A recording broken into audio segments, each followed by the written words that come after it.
گوێگران و بیسەرانی ڕادیۆ دەنگیگەر لە هەر شوێنە گوێبیستی ئێمە سڵاوتان لێبێ. من محەممەد بابانم، ئامادەکار و پێشکاری بەنامەی پرسی ئەم جارشمان تایبەتە بە دۆخی ڕۆژاوای کوردستان و ئاستەنگیەکانی بەردەم کورد لە سووریای نوێ. بۆ قسەکردن لەسەرم پرسەش میوانداری ڕۆژنامە نووس نێشر لەتیفمان کرۆ. هەواڵ نەچی بەخێر. زۆر سوپاس کاک. زۆر سوپاس بۆ ڕێژان. سەرەتا گەر بپرسم دۆخی ناوچەکە و ڕۆژاوای کوردستان بە تایبەت لە چ ئاسێکدایە و دەتوانین چۆن شڕۆڤی بۆ بکەن؟ قەت سڵاو لە بیسەران. لە ڕاستیە لە دوای کەوتنی ئەسەدەوە هەم ڕەوشی ڕۆژاوای کوردستان هەم ڕۆژی سووریا بە ڕەوشێکی ناجێگیرە تێپەڕێت. هەم لەلایەک ئەو ڕژێمەی کە با بڵێن ئەو گروپەی کە هاتوونتە سەر دەسەڵات و هەم لەلایەک لەلایەن دەوڵەتی تورکەوە هەم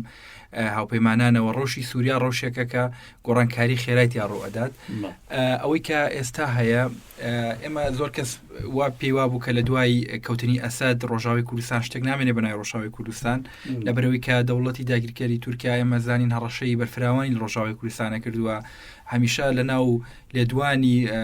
بەرپرسانی باڵیان ئەو قسەی دوو پاتەکرایەوە کە شتێک نامێنێ بەناوی ڕۆژاوی کوردستان و قواری هەڵەوشێتەوە. بەڵام ئێمە ئەزانین کە ئەو چەند ڕۆژێکە ئەو گۆڕانکاریانە ڕوویاندا ئەومان پێڵێن کە لە ڕۆژاوای کوردستان و هێزەکانی سووریای دموکرات بەڕاستی هێزگەلێکن زۆر واقعانە بارودۆخەکە خوێننەوە و توانیویانە زۆر باش پارێزگاری لەو ناوچانە بکەن. بەگشتی دۆخی ڕۆژاوای کوردستان دۆخێکە کە جێگەی ئومێدە سەرڕای هەموو هەڕەشە و مەترسیەکانی دەوڵەتی داگیرکەری تورک، سەرڕای هەموو ئەو کردەوە تیرۆریستیانەی لە ڕێگەی خۆی و چەتە بەکرێگیراوەکانی ئەیکات، سەرڕای هەموو ئەو هەوڵە جیهانیانەی ئەو لۆبیانە ئەیکات بۆ تێکدانی دۆخی ڕۆژاوای کوردستان و سووریا. ئێمە بینین شەڕڤانان و گەلی ڕۆژاوای کوردستان و قەڵایەک ڕاوەستاون بەرامبەر بە هێرشەکان و بەگشتی ئەتوانین بڵێن جێگەی ئومێدە دۆخی ڕۆژاوای کوردستان ئەگەرچی مەترسیەکانیش هەر هەن، بەڵام ئەوەی کە هێشتا خەریکە بێ بە دیفاکتۆ خەریکە بێ بە ینی شتێکی لە عەرزی واقعا و جودی هەبێت، ئەوەیە کە ئێستا ئەمریکا و ئەوروپا و جیهان تێگەشتووە کە هێزێکی با بڵێن مەدەنیە کە دژ بە کوشتنی دیلە دژ بە تعداکردنە لە خەڵک بەڕاستی هێزەکانی سوورای دیموکرات و هەسە دەم بگومان باز لە تێڕوانینەکانەکەین بۆ ئەو گۆڕانکاریانیان هەیە و بە تایبەت ئەو سیاسەتی لێسای لە ڕۆژاوای کوردستان پێڕەوەکرێت. ئەمێ بپرسم لە ئێستادا دۆخی تورکیا ئەنی وەکو دەوڵەتی داگیرکەری تورک ئەو هەنگاوانەی کە ئینێ بێگومان بەڕێستان باسان کرد بۆ گۆڕانکاریە نێودەوڵەتەکانە، یعنی ئەو گۆڕانکاریە نەخشەیەکە ڕەنگە پلان بۆ داڕژرا بێ بۆ گۆڕینی ڕۆژهەڵاتی ناوەڕاست. بەڵام ئێمە زانین دەوڵەتی داگیرکەری تورک لەم نێوەندەدا بە جۆرێک مامەڵاکە وەگەوەی کە کەوتنی نزیک بێت بە هەموو شێوەیەک پەلامار دەدا بێ پلان بوون لێدوانەدات بوون لە ئێسادا گروپە چەتەکانی نادۆتە سەر ڕۆژاوای کوردستان و ئەو ناوچانش بە تایبەت کە لە ئێسادا بۆن ئاگربەست هەیە سەرۆی کە شاڕ نەکرێەوە ئەوانە، بەڵام ئەو گروپە چەتانە ئاگربەستەکانیشان تێپەڕاندوو بە بەردەوامی هێرشەکەن. ئەم ڕەفتارانە پێمانەڵێت دۆخی تورکیا ئێستا لە ڕووی نێودەوڵەتی و لە ئاستی ناوخۆیی و تایبەت لەو نەخشە سیاسیە نوێیی کە داڕێژراوە تورکیا بەکوێ ئەگات یاخود چارەنووسی تورکیا چ شتێک چاوەڕێی تورکیا دەکات خۆی بە حەقەت ینی ئەگەر دروست بێ دەربڕینەکە ڕەنگە بڵێن ئەمە جۆرێک پەلەقاژەی دووکردبوونە پەلەقاژەی دابشبوونە. تورکیا بە جۆرێک قەناعەتی بەخۆی هێناوە کە لەناو ئەو دیزاینی ڕۆژهەڵاتی ناوەڕاستە لەناو ئەو گۆڕانکاری گەورانەیە بەبێ با بڵێن زیان لی دەرناچێت. ینی بەتایبەت ینی ئەو ینی سەدەیەک لە فاشیزم لە تورکیا، سەدەیەک لە کوشتن و تیرۆر و تۆقاندن و دروستکردنی هێزی پرۆکسی و ناردنی بۆ ئەکسەر بۆ ناو سووریا. ینی ئەمە تورکیا تێگەشتووە، ئەمە کۆتایی هاتووە لە لای کۆمەلگای نێودەوڵەتی، لای وڵاتەکانی وڵاتە زیلێزەکان، لای هاوپەیمانی دژی داعش، ئەمە کۆتایی هاتووە. ئەوەی کە تورکیا ئەیکات جۆرێک لەوەیە ینی هێرش ئەکات، هێرش ئەهێنێ بۆ سەر کوردستان، بۆ ڕۆژاوی کوردستان، بۆ سووریا، ئەوەندەی هێرشەکە بۆ ئەوەیە کە ئەو ناوچانە داگیرکە بەشە گەورەکەی بۆ ئەوەیە کە خۆی لە پەرپون و دابەشبوون ینی بپارێزێ کە لە ڕاستیە ئێستا وەکو چۆن ئەڵڵێ خوێن لەبەر ماڵەکەیەتی ئێستا جۆرێک شەڕ هاتووتە لێوارەکانی یعنی و ئەم شەڕە بەبێ گومان ئەڕاتە ناو سووریا و ئەڕاتە ناو تورکیا ببورن و تورکیا ئەبا تا لێواری دوو بەشبوون و کۆتایی بە فاشیزمی تورکیا هێنێت ئێمە ئەزانین ئێستا لەناو خۆی خودی تورکایە ئەردۆغان و پارتەکەی ئاکە بە لاوازن لە هەموو سێ هەڵبژاردننی دواییە دۆڕاندویانە کۆتا ساتەکانیانە لەبەر ئەوەی کە ئێمە زانین هەڵبژاردننی دیکە بەڕێوەیە یعنی ئەوەی کە ئەردۆغانێکە جۆرێک پەلەقاژەی مەرگە شتێک بکە بۆ ئەوەی کە دیسانەوە ئەم خەڵکەیان ئەم دەنگدەرانی خۆی سۆگەر کاتەوە دەنگ بێنێتەوە بەڵام ئێمە زانین هەم گەلی کورد لە تورکیا و هەم شعبی تورکی بەڕاستی بە جۆرێک ئۆردۆغانی قبول نییە و تێگەشتووە لەوەی کە ئۆردۆغان تیرۆری ئەنجامداوە تۆقاندنی ئەنجامداوە فاشیزمی ئەنجامداوە بۆیە ئەبینی لەناوخۆی تورکیایە دەنگێکی گەورە هەیە بە ئاراستی کۆتایهێنان بە فاشیزم یەک دوو هەموو ئەو زوڵم و زۆرەی کە ئەردۆغانی کات کە با بڵێن هەڵبژاردنەکان بەلاڕێە بە قەیوم دانی لە جێگەی با بڵێن دەنگدەری شەڕی خەڵکەمان هەموو کەڵەکە بووە لەسەر خەڵک و خەڵک گەشتوتە ئاستێک کە ئیدی تەواو ئەر ئەوەندەی کە هاتە ناو تورکیا باوەڕەکەم بە دابەشبوون بە کردبوون بە جۆرێک کۆتایی پێبێت کە تورکایەکی تر فاشیزمێکی تر دروست نەبێتەوە لەناو جوگرافیایە. پرسیارێک بۆ جێگای سەرنجم ڕەنگە تا ڕادەیە کەمێک لەم بابەتە دوو بکەینەوە بەڵام لە دوای تەپەڕبوونی 100 ساڵی لۆزان دەوڵەتی دایکەری تورک پلانی بۆدا ڕشت کە ئێستا دەرفەتێکی بۆ هاتووەتە پێشەوە کە ویلایەتی عوسمانی زیندوو بکاتەوە بێ دوای ئەو گۆڕانکاریانی کە لە ئێستا هەیە بێوێت یاخود بێڵێت ئەو پلانی دەوڵەتی دایکەری بچێتە پێشەوەیان سەر بگرێت. ئەمە زانین بمانێ نەمانێت تورکیا ڕۆڵی هەبوو لە با بڵێن کەوتنی ئەسەدا بە جۆرێک کە ینی هات لەگەڵ رووسایە هەندێک گروپی مرتەزەقەیان دروست کرد وایان کرد لە هەندێک لە باکووری سووریا و لە ڕۆژاوی کوردستان هەمێزە پرۆکسیانە ینی بەخەون و بە ئاواتی ئەوەی کە دوای کەوتنی ئەسەد ئەتوانن لەگەڵ ئەو هێزەی کە لەناو دێتە ناو دیمەشق بتوانن ئەو ناوچانەی باکووری سووریا بەتەواوی داگیر بکەن و جۆرێک بڵێت میساقی ملیم جێبەجێ کردووە بەڵام ئەزانین ئەمە وەکو گۆزێک و بەسەر یاشکایەوە ئێستا ئەبینی ئەو ناوچانەی کە داگیرشی کردو خەریکە لێی وەرەگیرێتەوە بۆیە ئەبینی نەک پرۆژەی میساقی ملی بووە بە خەونێک کە بەهبەی جۆرێک ینی ئیمکانی جێبەجێکرێ بە جۆرێک تورکیا ئێستا لەوەش ترساوە کشاوەتەوە ینی گۆڕانکاریەکانی چەند ڕۆژی ڕابردوو ئەومان پێڵەکات محەممەد کە تورکیا و هێزەی نەماوە ئەو قودرەت و توانایی نەماوە کە هێرش بکە ئێمە ئەزانین لە ڕۆژاوای کوردستان هەر کاتێک هێزەکانی سوورای دیموکرات بە ئامانجی ڕزگارکردنی ناوچەیەک تێپەڕێون بە درۆنی تورکی بە یان لە ژێر فشارێکی گەورەی درۆنی تورکیا بوون لە دوێنێەوە شەڕوانانی هەسەدە لە دەیان شوێنەوە داخڵی ئەو دیوفرات بوون هیچ تورکانی توانین هیچیان بەرامبەر بکات لە گرێسپی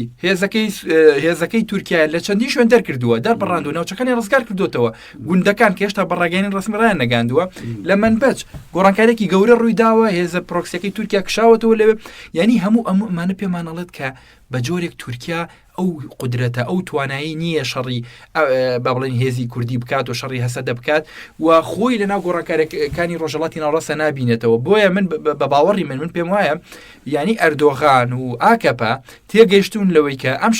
ئەم شەڕیان پێ ناکرێت بۆیە هەوڵ ئەدەن بە یارمەتی قەتەر بە یارمەتی وڵاتانی دیکە فشار لە ئەمریکا بکەن بۆ کە دەستبەرداری با بڵێن ڕۆژئاوای کوردستان بێت دەستبەرداری سووریا بێت بەڵام ئێمە ئەزانین کە ئێستا واقعەکە شتێکی دیکە ئێستا ئەو هێزەی کە بۆ بەجێی ینی تموحی سووریەکان بۆ بەجێی تەنانەت عەرەبەکانیش ینی ئێمەمان بیر نەچێت لە زۆر جێگە لە ڕەقا لە منبەج هێزەکە ینی ڕوبەڕووی فشار بۆتەوە لە زۆر خەڵک هاتوۆتە سەرجادە ئێمە بینین ینی ئێستا خەڵکی منبەج دوای ئەوێ خەڵکە کە هێز هەسەدەی بینیوە چەندین ساڵ ئێستا قبوڵی ناکە هێزێکی پرۆکسی تورکیا بێت خەڵک بکوژێ خەڵک دیل بکوژێت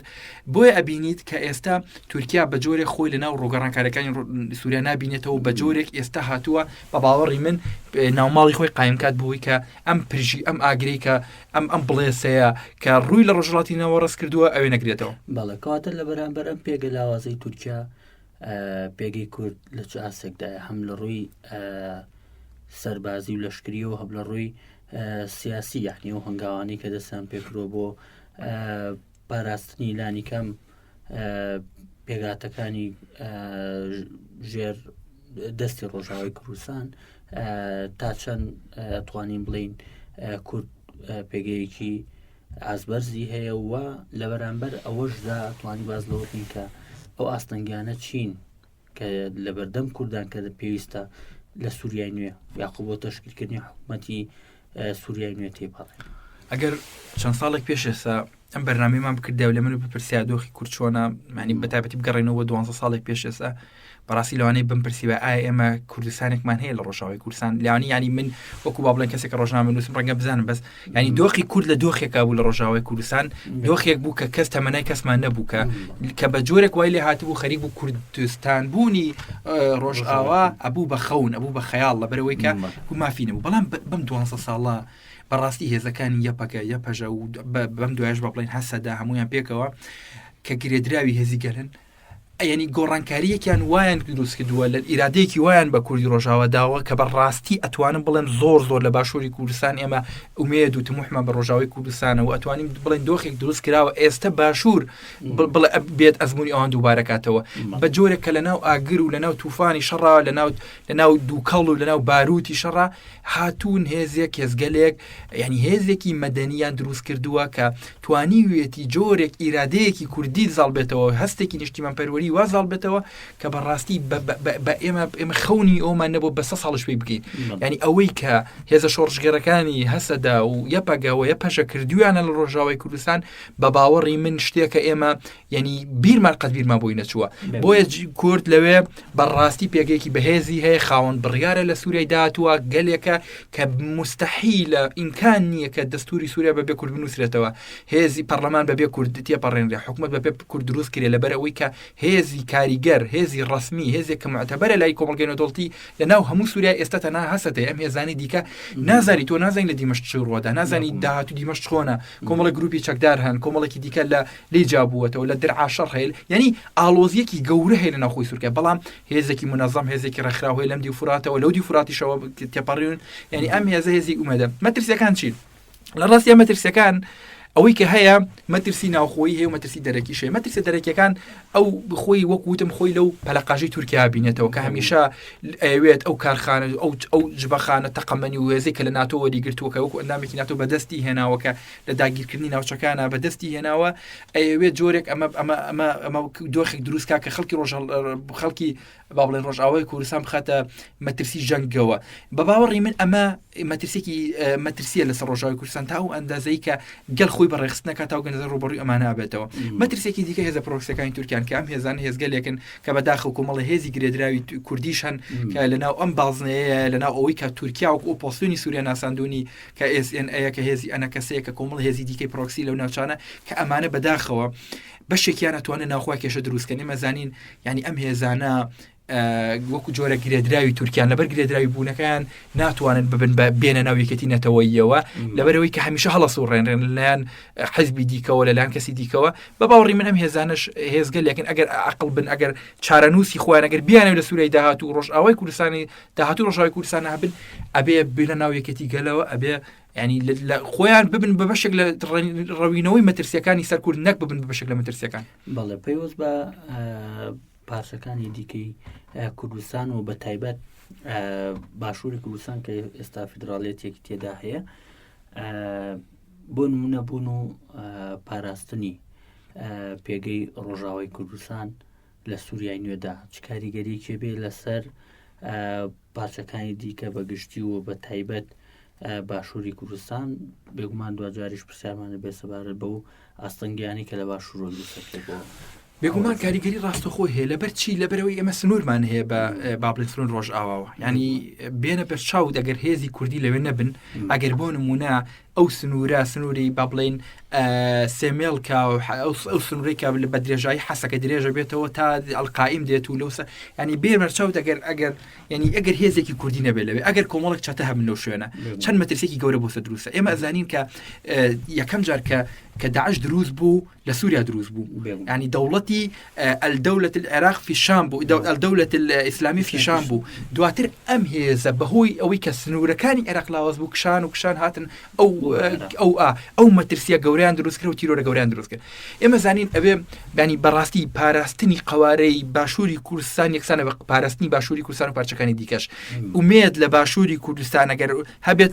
یەکسانە بە ئومێد لە باکووری کوردستان. بوونی هێزی کوردی لە ڕۆژئاوای کوردستان یەکسانە بە ئەمنیەت و ئارامی باکووری کوردستان ئێمە زانی سنوور هەیە سنوورەکانمان بەیەکەوەیە سنوورێکی دەستکردە لە نێوانمانە بۆیە ئەگەر ئێمە بمانەوێت کە پێمان وابێت با بڵێن کەوتنی ڕۆژاوای کوردستان با بڵێن زیان بە ئێمە ناگەێنێ یا پەیوەندیدار نیە بە ئێمە و بەڕاستی ئێمە بیرکردنەوەیەکی زۆر هەژارانەیە لە بەرەوەی کە ڕۆژئاوای کوردستان پەیوەندی بەهێزی بە ئێرەوە هەیە سنووری هەیە ینی لە هەموو ڕوویەکەوە بوونی ینی ئێمە ڕەوینەوەی مەترسیە ینی کە بوونی هێزی کوردی لە ڕۆژاوای کوردستان ڕەوینەوەی مەترسیە لە ناوچێکمان لە پارچێکمان و ئەمەش بۆ باکووریش ڕاست ئەگەر ڕۆژێک باکوور بە تەواوی ئازاد بێ بێگومان ئێمە لە باکوورەکەشیوە ئەو مەترسیەمان کەمە بێتەوە ئەتوانین بە جۆرێک ئەمانگی بکەین لە نێوانم هێزانەیە کە بتوانین ینی بە جۆرێک هێزێکی کوردی دروست بێت کە هیچ دەوڵەتێک جورئەتی ئەوە نەکات کە تۆ هێرش بکاتە سەرت. بەڵێ لە دوای دروستبوونی ئاڵۆزەکان ئێمە دەزانین لە بەشێک لە ناوچەکانەوە ئاوارەیەکی زۆر وە ژمارەیەک کورد و پێگاتەی دیکە ڕویان لە هەرێمەکانی ڕۆژاوای کوردستان کردووە و لە ئێستا ئاوارن لەوێ پێویستیان بە هاوکاری مادی ئەخود مرۆیی هەیە بێگومان ئەوەی کە هۆکارێک بێت بۆ ڕەوینەوەی ئەو یاخود دابینکردنی ئەو هاوکاریانە بە دەرەجەیەک باشووری کوردستانەوەی مەدەزانین کە ئێستا لە باشووری کوردستانی چەندین کەمپین و بڵین هەنگا و هەڵمەت هەیە بۆ کۆکردنەوەی هاوکاری بۆ ئەو ئاوارانە بەڵام ئەوی کە لێرەدا جێگای داخە پەدەکە ئاستەنگی بۆ دروستکردنەوەیش بە تایبەت داخستنی دەواازەی سیمەڵکە پەدەکە بۆچی لە ئێستادا هەنگاوێکی یاخۆ بڵێن کوردانە یاخود نەتەوەیانە نانێ بۆکردنەوەی و دەواازە بەڕووی ڕۆژاوای کوردستان لانی کەم هەنگاوێکی مرۆیی کە لە ڕووی مرۆیەوە ئاوارێکی زۆر پێویستیان بە هاوکاریە دەواازەی سیمێڵکای داخست و ئەم کاری پەدەکە وە و لایەنەشی کە بەڕێستان باستان کرد هێزێکی وەکو ئەنە کەسە لە ڕۆژاوای کوردستان گرفت بۆ خۆبەڕێوەری دروستەکات ئەم هەنگاوانە خزمەت بە چیەکە و لە پێناو چیدایە پەدەکە بۆچی دەواازەی سیمێڵکان ناکاتەوە ئەم هەنگاوانە بەڕاستی خزمەت بە دەوڵەتی داگیرکەری تورکیا کات یعنی ئێمە بانی شارینەوە پەدەکە بڕیاری داوە ینی هەموو وابەستەیەکی خۆی بەستووە بە دەوڵەتی داگیرکەری تورکیاوە و چارەنووسی خۆی بەستووە بە چارەنووسی و دەوڵەتەوەی مەزانین ینی هەر ئەو هەڵست و کەوت و جوڵە و هەموو کارێکی ئەم دەوڵەتە پرسکردنە بە دەوڵەتی داگیرکەری تورکیانی هەر شتێک ڕوو بدات گەرەکە وەفدێکی پەدەکە کە نازانی تۆ بە چ ڕسمیەتێک ئەڕاتە ناو تورکیاوە ئەمەی کە لەم داخستنی ئەم سنوورە بەڕاستی ئەومان پێ ئەڵێت کە بەداخەوە ئێمە هێشتا ینی لەناو بەهۆی کوردی کلاسیکەوە ئێمە گیرۆ دەبووین ینی لە هەموو دەوڵەتانی عەربی باوەش بۆ یەکترەکەنەوە باوەش بۆ ئاوارەکانەکەنەوە هەڵمەتی مرۆیی گەورەی بۆ ناوچە عەرەبیەکان ئەنجامەدەن ئێمە یەک شوێنمان هەیە کە با بڵێن ستاتوویەکی کوردی بێت کە ستاتوویەکیشە کە بەداخەوە مەترسیشی لەسرە ینی تۆ ئەدەی سنووری بەسەرا داخیت ینی ئەمە ئەو پەڕی شوورەیە ینی ئەو پەڕی خیانەتە ینی خیانەتێکە کە بەڕاستی خیانەتی عوزمایە ئەمەڕۆدا و من پێم وایە بەڕاستی بنەماڵی بەرزانی خودی مەسعود بەرزانی ئەگەر ئەوێت ینی ناوی وەکو خیانەتکارێکی گەورەن ڕۆتە مێژووەوە و ئەوەی تا بمێنێتەوە و ینی گەرەکە و دەواازەی بکاتەوە کردنەوەی ئەو دەواازەیە کاکە ئێمە ینی پێمان باشە دەواازەکە بکرێتەوە کاکە ئەو هەر هیچش نکات ئێمە خۆمان ینی هەڵمەتەکەین ئەوەکەین ئەو دەواازەکەشی داخست و ناڵێ ئەو ئینیش بگا بەوە ینی هیچ هەوڵێک بگا بێ ینی بەڕاستی من پێم وایە ئەمە عقیبەتێکی خراپشێ بێ بۆ پارتی دیموکراتی کوردستان و خودی بنەماڵی بەرزانی مێژوو وەکو خیانەتکارێک وەکو بە بڵێن کۆمەڵی خەڵک لە قۆناغێک کاکە یارمەتی نەتەوەکیان نەدا و ئەیان ناسێنێت داخستی دەواازەی سێمەڵکە خیانەتێکی گەورەی و خیانەتی سویەکی یا وەکو خیانەتی هەر خیانەتەکانی ترکە فرۆشتنی شنگال و هەموو خیانەتانی دیکەی کە پەدەکە کردوێتی لەبەرەوەی کە ئێستا ئێمە لەم قۆناغەیە پێویستمان بە ڕۆژاوای پێویستی بە ئێمە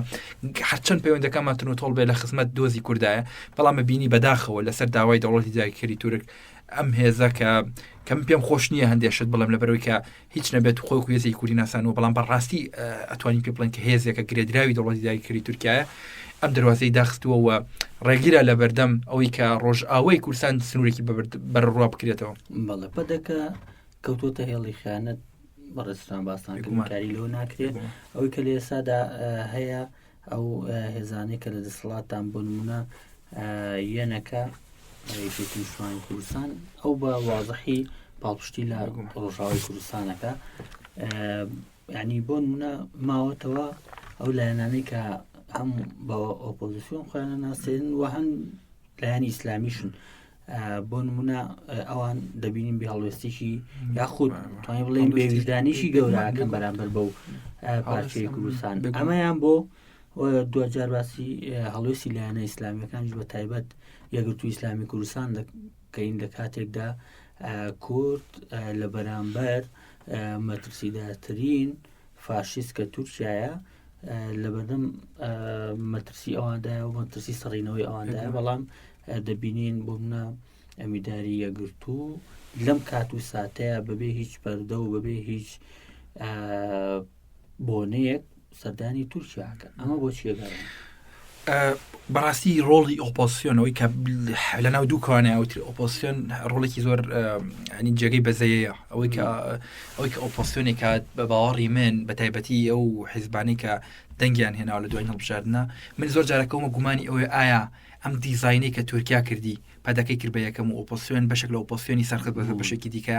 ئایا بەشێک لە حزبی ئیسلامی سەرخست بەس بەشێکی دیکەیە ئایا ئەم دیزاینە ئێستا چاکە نادرێتەوە لەلایەن من زۆر جار گومانم نیە بەڕاستی ینی لە دۆخێکین ئەنی وەکو شەرکۆبێکی سەڵەبێ گومان بکەین لە هەموو شتێک لە پاکێتی بەفر لە هەر شتێک ینی بە باوەڕی من هێزەکانی باشووری کوردستان بەشێکی زۆریان گرێدراوی دەوڵەتی تورکن ئیدی گرێدراوەکە بەشێکی بازرگانیە بەشێکی پەیوەندیە بەشێکی گرێدانی عایلەویە بە باوەڕی منەوەی کە ئۆپۆزیسیۆنێکە ئێستا جۆرێکی تر گرێدانەوەی گرێدرانە بە دەوڵەتی داگیرکردی تورکیاوە هێزێکی وەکو نەوەی هێزێکە کە ئەتوانێت شەقام بجوڵێنێت کە هێزێکە دەنگی هێناوە کە دەنگەکە لەناو دووکانە دەنگی هێناوە ئەم هێزە یەک مووقیف یەک هەڵوێست یەک بچووکترین بەیاننامەی نیە لەسەر ڕۆژاوی کوردستان ئەم هێزە لەسەر شتی زۆر بچوو قساکە لەسەر نازانم بەسیترین شت قسە ئەکات لەسەر فەرمانبەری قسە ئەکات لەسەر شتی قسەکە میدیایەکی زەبەلەح لێشاوێک میدیای زەبەلەحی هەیە بەڵام بینی دێرەق لەسەر ڕۆژاوی کوردستان کە بەڕاستی بێدەنگی لە ئاست ئەو کردوانە جۆرێک لە خیانەتە پەردەپۆشکردنی تاوانەکانی دەوڵەتی دایکەری تورک لە تیرۆری ڕۆژنامەی کوردستان لە داگیرکردنی ڕۆژاوی کوردستان لە داگیرکردنی باشوور لە بردومانکردنی بەردەوامی چیاوکیەوەکانی باشوور و ناو شارەکان و تیرۆرکردنی خەڵکی مەدەنی ئەم هێزە بێدەنگە ئەم هێزە جێگەی شەرمەزاریە خەڵکی کوردستانە بێت تێبگە ئەمە ئۆپۆزیسیۆن نییە ئەمە هێزێکی گرێدراوی ئەم دەوڵەتە داگیرکەری تورکیە ئیدی گرێداوی بازرگانی گرێگراوی هەر شۆرێکە ئەوەی تر پەیوەند بە حزب ئیسلامیەکان و بە دیاریکراوی بەتابەتی گەربێت جیان کەینەوە لە بەرەوەی کەم حیزبانە حزبی تایە خەڵکی مەدەنی باشی تیا خەڵکی گرنگی تیا تەنانەت لەناو یەکگرتووی ئیسلامی کوردستانە خەڵکی مەدەنی تیا کە بەداخەوە خەریکە ڕاوەندێن خەریکە ڕاوەندێن ئەم هێزە یەکگرتووی ئیسلامی کوردستان کە بە جۆرێک لەناو خەتی ئیخوانە خۆی بینێتەوە بەڕاستی ئەتوانین بڵێن لەم قۆناغەیە ڕۆڵی حیزبێکی خیانەتکارە بینێت کە ئەمیندارەکەی بۆ هەستاوە یعنی هیچ نەبووە ئەبوو لەبەر دۆخی ڕۆژاوی کوردستان بڵێ ئێمە میلەتێکمانێ قڕاکرێ من نامە تورکیاوە ئەم مووقیفێک بوو ئەمایە بۆ خودی ئەمینداری گشتی ئەم هێزە بەڵامە بینی بەداخەوە زۆر بێباکانە ئەچێت خەڵاتە کرێت ئەچێت ینی من نازانین خەڵاتکردنی ئەم کەسایەتی لە پلەپای چییە بێگومان و سەرخستنی ئەم هێزە بەسەر کۆمەڵێک هێزی دیکەیە کە وەکو کۆمەڵی ئیسلامی کە لە ناو گرێدراوی باسنەی تورکیایانە هەموو جێگەی گومانی گەورە ئەخەنە سەر یەکگرتوو بۆیە من داواکەم لە خەڵکانی دەستڕۆشتی ناو ئەم هێزە لە خەڵکانی پاک و نزیهی ناو ئەم هێزە یەکگرتوو بەڕاستی بەهۆش خۆیان بێنەوە ڕاونانی کادرە دیارەکانیان خەڵکانی دیاریان ئەندامە سەرکردایەتەکانیان لەسەر مووقیفە نیشتیمانەکانیان جێگەی شەرمەزاریە جێگەی شوورەیە ئەم حیزبە ئەباتە ناو دوڕیانێکی زۆر مەترسیدارەوە خەڵکی کوردستان ئەمە لەبیر ناکە ڕاستە لەوانەیە یەکگرتوو بڵێ ساڵ بجارن تەواو بۆ ماوەیەکی زۆری پێچە بەس مێژوو ئەمانای هەڵێتەوە ئەم خیانەتانەی یەکگرتوو کە لە خەڵکی کوردستانێکە لە کاتێ دڵسۆزیەکانێکە لە پارچەکانی دیگەی کوردستانێکە بۆ مێژوو یەخەیان ئەگرێت و ئەمێنێتەوە بەڵێ ئەم ڕوویا جیاوازانەی ئەم حیزب لایەنانەی بەڕێز باس کرد لە کاتێکدایە وە بە هەنگاوەکە دیکە یەکێتی نەتەوەیمان هەیە بۆ چەندین هەنگاویش بۆ نراوە بۆ ئەوەی کە یەکێتی نەتەوەی یەک دروست برێ لانی کەم سەبارەت بەو پرسانەی کە نەتەوەی نیشتیمانین گەر بپرسم لە ئێسادا ئەگەر دۆخەکە پێچەوانە بواە و بمانتوانیان یەکریزیی نەتەوەی دروستکەین یەکریزی نەتەوەی چه خزمەتێکی بەو دۆخەی ئێستای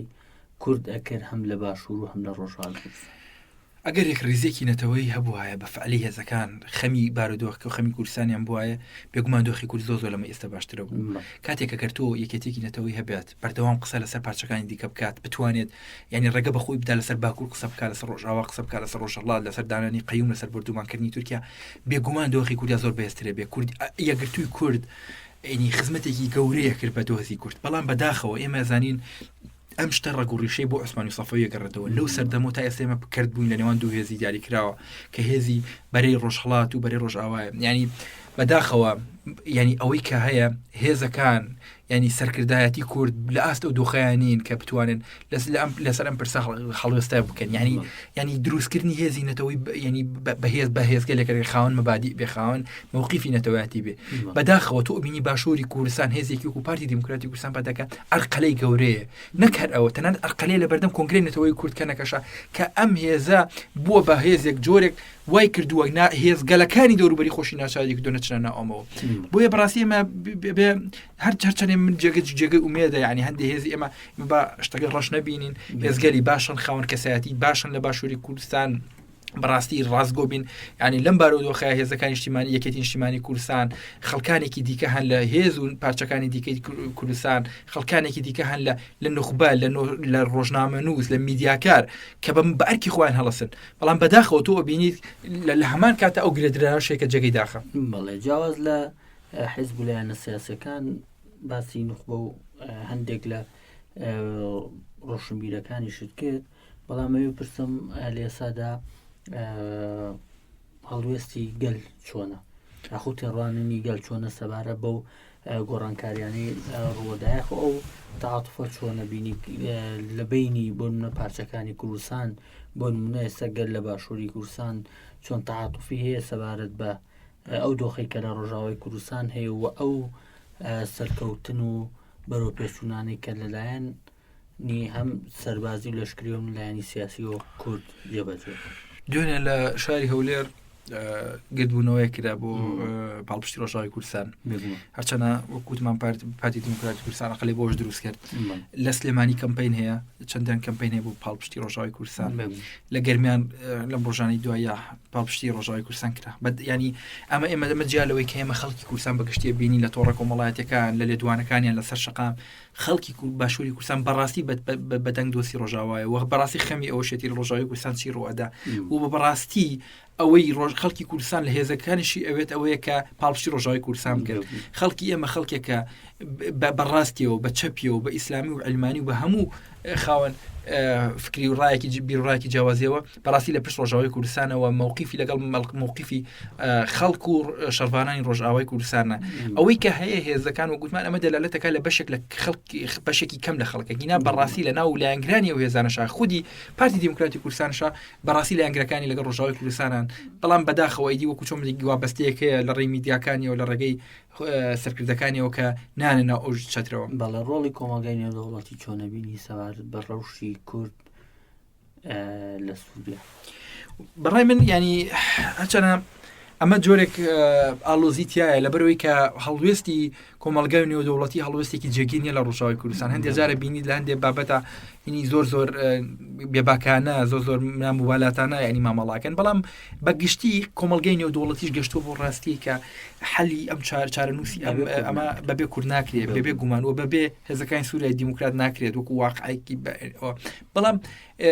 بەڕاستی ئەمە وەکو کورد وەکو ڕۆژنامەنووس وەکو ینی کەسێکە لە باشووری کوردستان نەژین هەمیشە چاومان لەوەیە کە لەوە زیاتر بکرێت ئەوەی کە کۆمەلگای نێودەوڵەتی ئەوەی ئەکرێت ینی هەمیشە زۆر جار شتی سەیرە بینین لە لای وەزیرین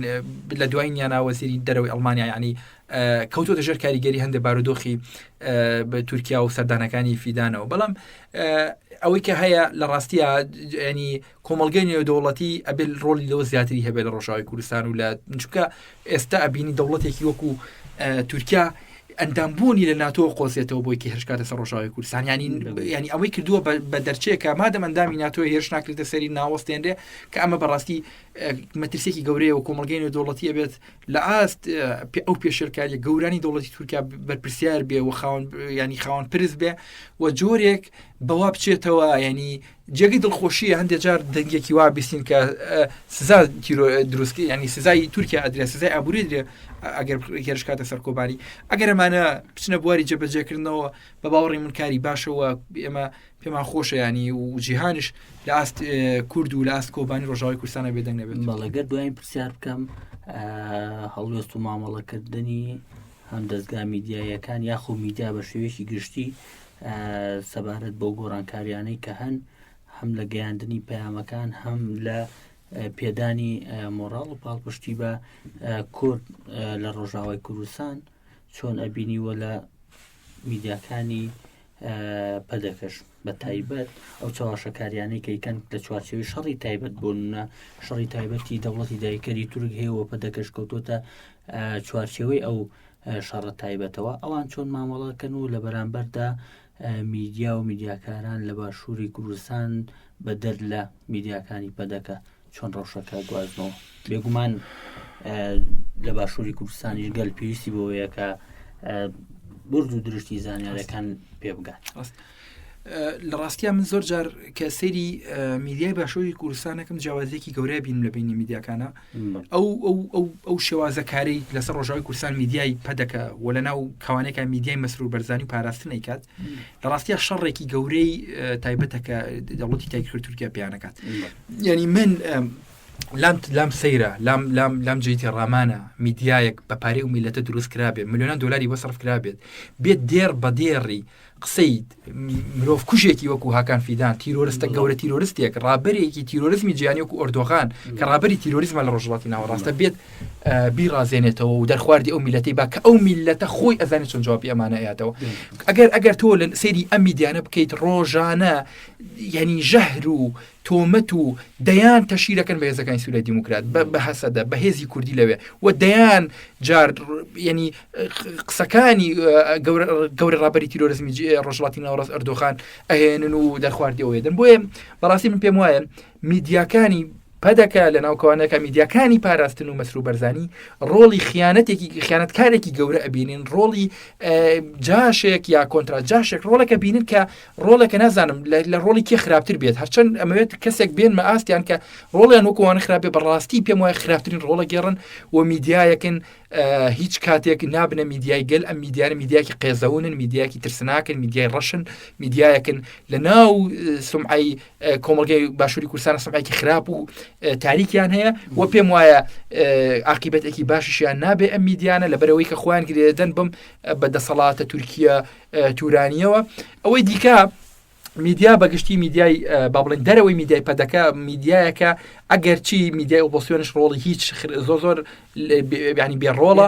بێ هەڵوێست و بێڕۆڵە هیچ نێکی بەڵام بەدەرەوە ئێمانە بەڕاستی میدیای باشیشان میدیا هەن کاری لەسەرەکەن میدیاکاری گرنگن. خەڵکی باشووری کوردستان خەڵکێکە ئێستا ڕاستی و